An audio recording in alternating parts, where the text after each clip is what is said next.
Хрысціянскі код. Пра сусветнае кінамастацтва разам з Тыгранам Латышавым.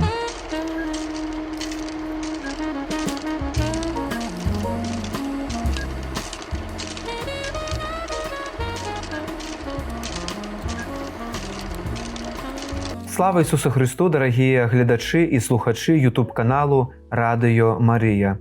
Я рада вітаць вас сёння ў нашым 4-м выпуску перадачы «Хрысціянскі код».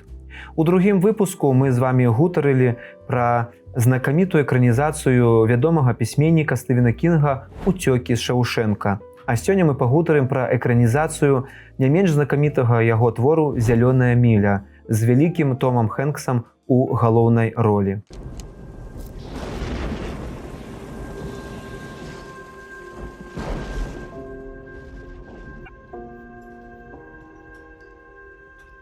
Как думаете, босс, если человек искренне раскаивается в совершенных грехах, он может после смерти получить шанс вернуться в то время, когда он был действительно счастлив? Может, это и есть рай? Я думаю, так оно и есть. От режиссера «Побега из Шоушенка». Джон Кофи, судом присяжных вы приговорены к казни на электрическом стуле. Приговор судьи окончательный и в данном штате обжалованию не подлежит. Вопросы есть? Вы оставляете свет включенным после отбоя? Я знаю психопатов и насильников, мистер Хаммерсмит. Я вижу их каждый день. В Джонни Кофи нет никакой злобы. Потому что поблизости нет маленьких девочек. Джон Кофи – убийца. И я сомневаюсь, что он был к этому причастен. Возьмите мою руку, босс, и все увидите сами.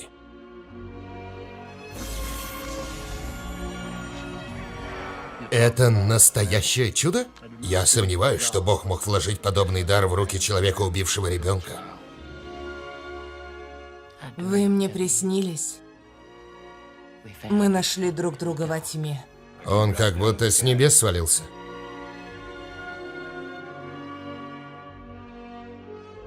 Чудеса – события загадочные. Предугадать их невозможно.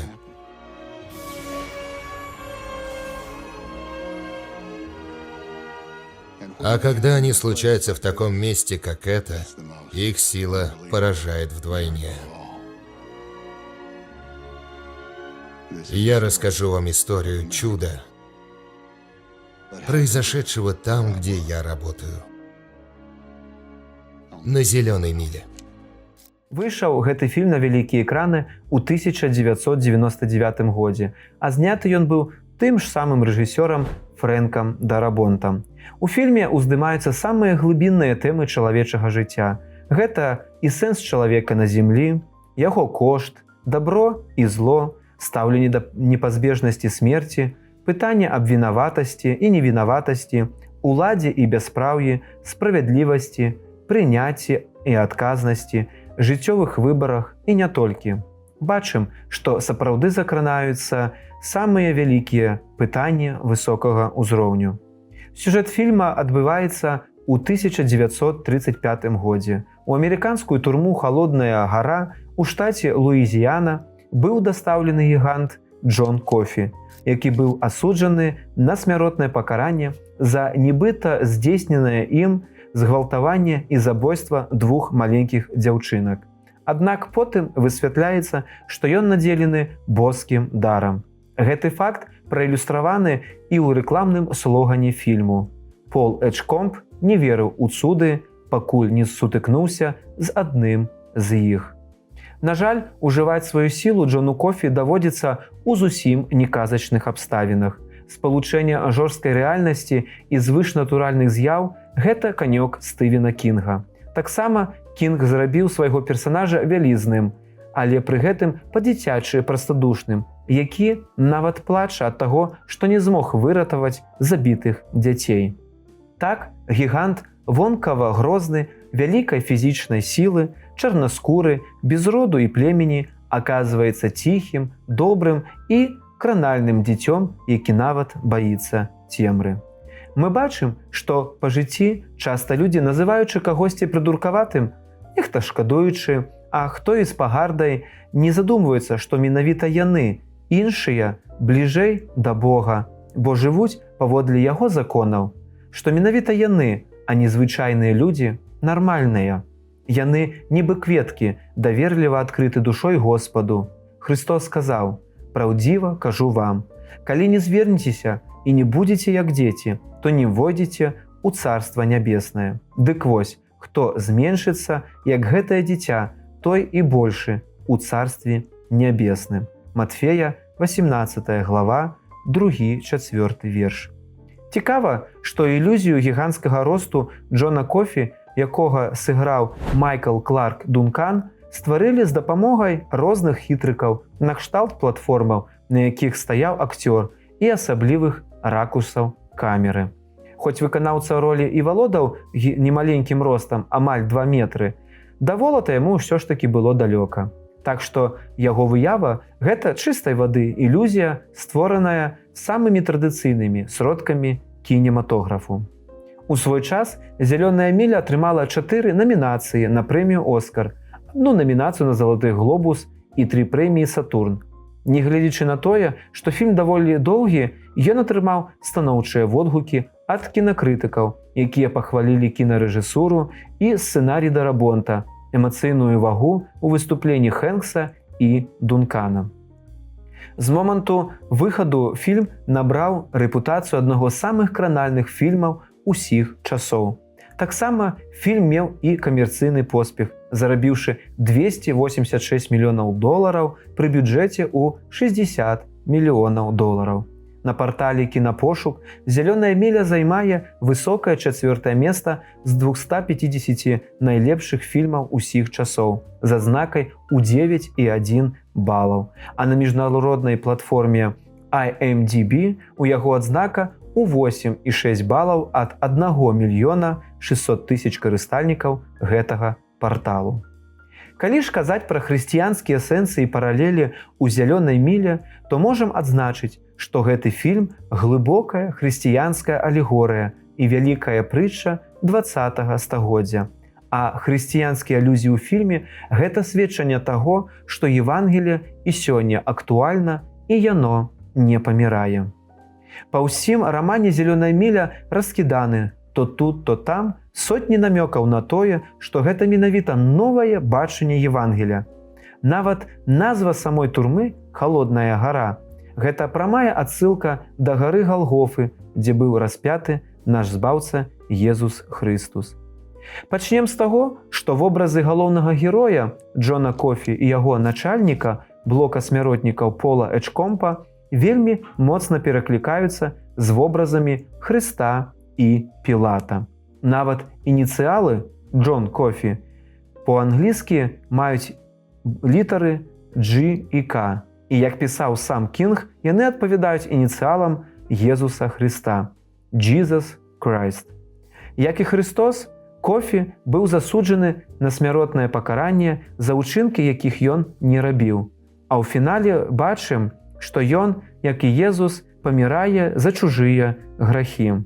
А Пол Эджкомп, як і Пілат, з'яўляецца яго катам проста дзякуючы сваёй прафесіі. Але пазнаўшы Джона Кофі бліжэй, ён не лічыць яго дрэнным чалавекам альбо годным пакарання. Наглядчык, стаўшы сумнявацца ў яго вінаватасці, нават прапанаваў яму збегчы з турмы. Але Джон Кофі адмовіўся і пайшоў дабравольна на незаслужаную кару. Сапраўды, вельмі цяжка ўявіць справу цяжэйшую для псіхіку, чым пасада ката. У фільме ёсць нават паралель з уваскрасеннем Хрыста. Праз гады Пол Эджкомп бачыць даўно памерлага Кофі, калі пападае з жонкай у страшную аўтакатастрофу. Праглядаецца ў карціне і моцны сімвалізм адкуплення. Джон Кофі, дзякуючы свайму дару, ацаляе нявінных, забіраючы на сябе хваробы гэтых людзей. Напрыклад, мы можам пабачыць, як ён ацаліў жонку начальніка турмы і уваскрасіў нават маленькае мышыня, містера Джинглса. У турэмным калідор, які завецца «Зялёная міля», Гэта алегорыя зямнога жыцця і крыжовага шляху Езуса Хрыста. У сюжэце таксама ёсць і гераіня Мелінда, якая дорыць кофе медальён святога Хрыстафора, які быў апекуном падарожнікаў, і паводле гісторыі ён таксама пакутаваў ад цяжару чалавечых грахоў, гэтак жа як і кофе. Можна сказаць, што кофе – гэта прылада Бога ў чалавечым свеце. Часам ён мілуе і ацаляе, а часам і карае тых грэшнікаў, якія ўмацаваліся ў зле і не ідуць да пакаяння. Ён яўляе цуды на славу Господа у працверазенне і навучанне іншым сведкам. І мы бачым наступствы. Практычна для ўсіх удзельнікаў апісаных падзей гэта мяжа, за якой жыццё кожнага мяняе сваё цячэнне самым карэнным чынам. Але варта адзначыць, што «Зялёная міля» паказвае важную думку, што існуе і плата за дар. Сапраўднае дабро ў гісторыі неадзельнае ад болю. Каб прынесці ацаленне альбо радасць, герою даводзіцца прапускаць чужыя пакуты праз самога сябе. Добра паказаны і прынцып адплаты за грэх, калі няма пакаяння.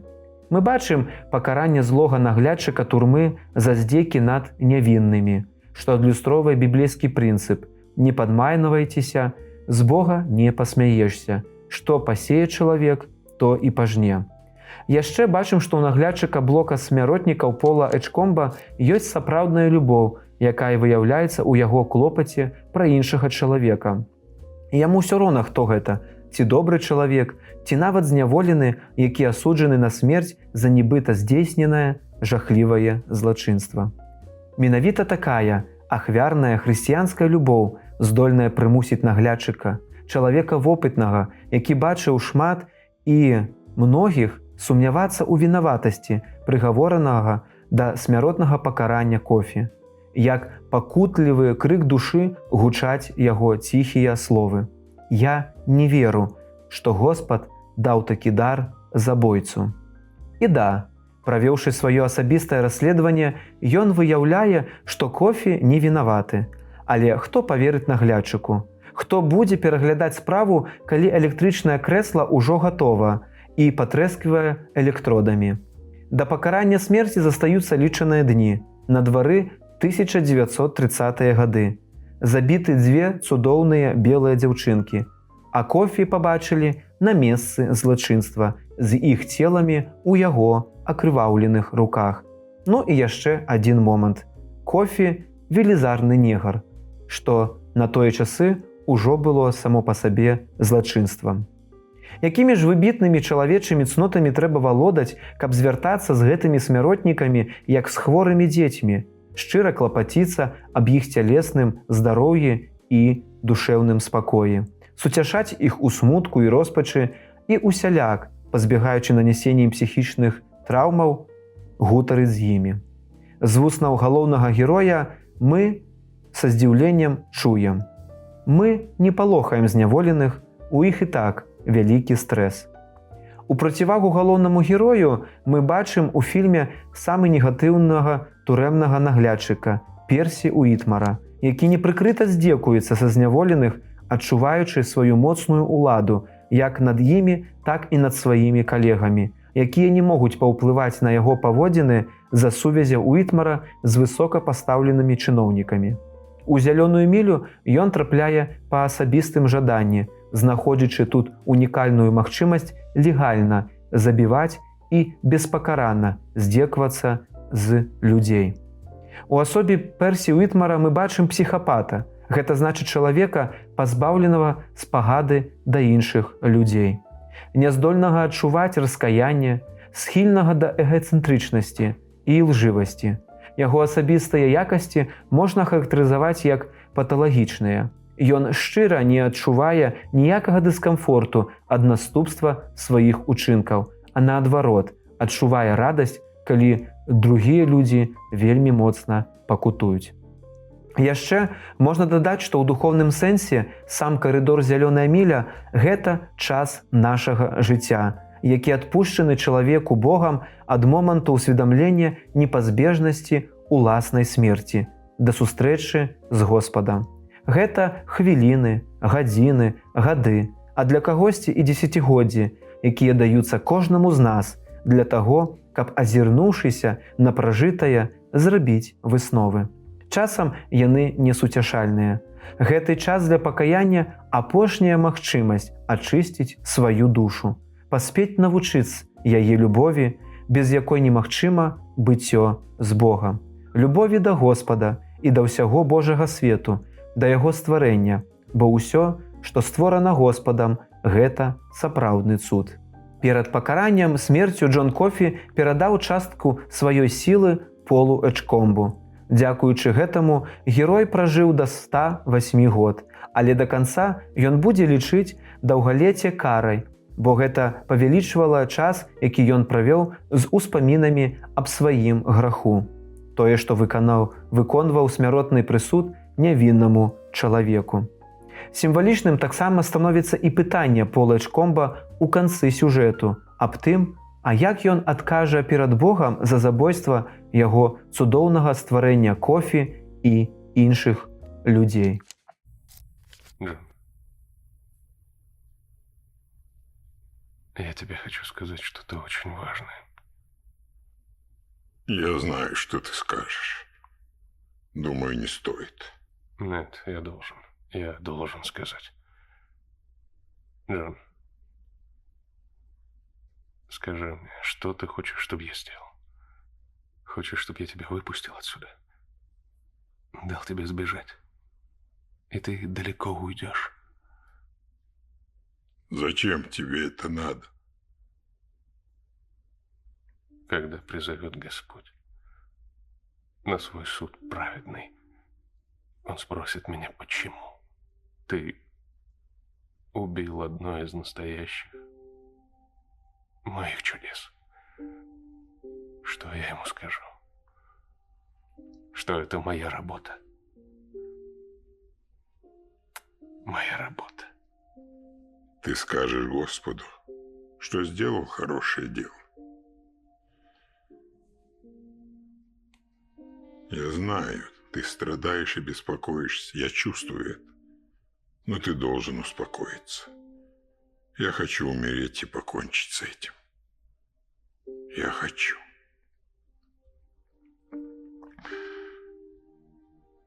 Я устал, босс. Устал быть в дороге, одинокий, как воробей под дождем. Я устал, что у меня никогда не было друга, с которым можно поговорить, куда мы идем, откуда и зачем. Я устал, что все люди жестоки и беспощадны. Я устал от боли, которую я чувствую и слышу в мире каждый день. Это слишком много. Здесь в голове как будто осколки стекла. Каждый день. Ты можешь понять? Да, Джон, кажется, да.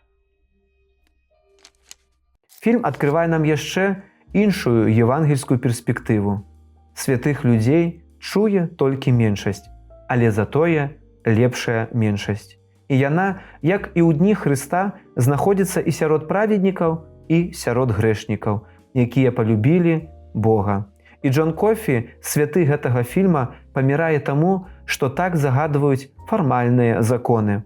Але яго смерць дае сілу накіравацца да сапраўднага шчасця тым, хто ўжо даўно думаў, што іх жыццё вызначана, што нечаканасці ў ім быць не можа. І дакрананне Бога выводзіць кожнага, хто даверыўся яго цуду, на іншую дарогу, дзе чалавек знаходзіць у сабе жывое сэрца. Уласна, у гэтым і заключаецца місія святых людзей у свеце – абудзіць людзей ад зацямнення сэрца і абудзіць у чалавеку чалавечнасць. А зараз у мяне пытанне, а навошта Стывен Кінг увогуле напісаў новае бачанне на Евангелие? Адказаў можа быць некалькі, але адзін з іх такі. Перад намі паставілі нібыта люстэрка, каб мы ў яго зазірнулі і жахнуліся. Мінула ўжо ажно больш за 2000 гадоў. а чалавецтва так і не змянілася. А ці зменіцца яно увогуле калі-небудзь? Напрыканцы нашага выпуску скажу, што я вельмі рэкамендую кожнаму з вас да прагляду і перагляду гэты моцны фільм, які імкнецца закрануць за жывое нават самых чэрствых глядачоў. Таксама заклікаю не пужацца хранаметражу фільму, бо яго працягласць у даным выпадку – гэта перавага, а не недахоп. Нават сам Стывен Кінг у 2002 годзе заявіў, што не жадаў бы больш убачыць рэмейкі «Зялёнай мілі» і «Уцёкаў Шаўшэнку», так як лепшага ўжо не будзе. Таму прыемнага перагляду і слава Ісусу Хрысту!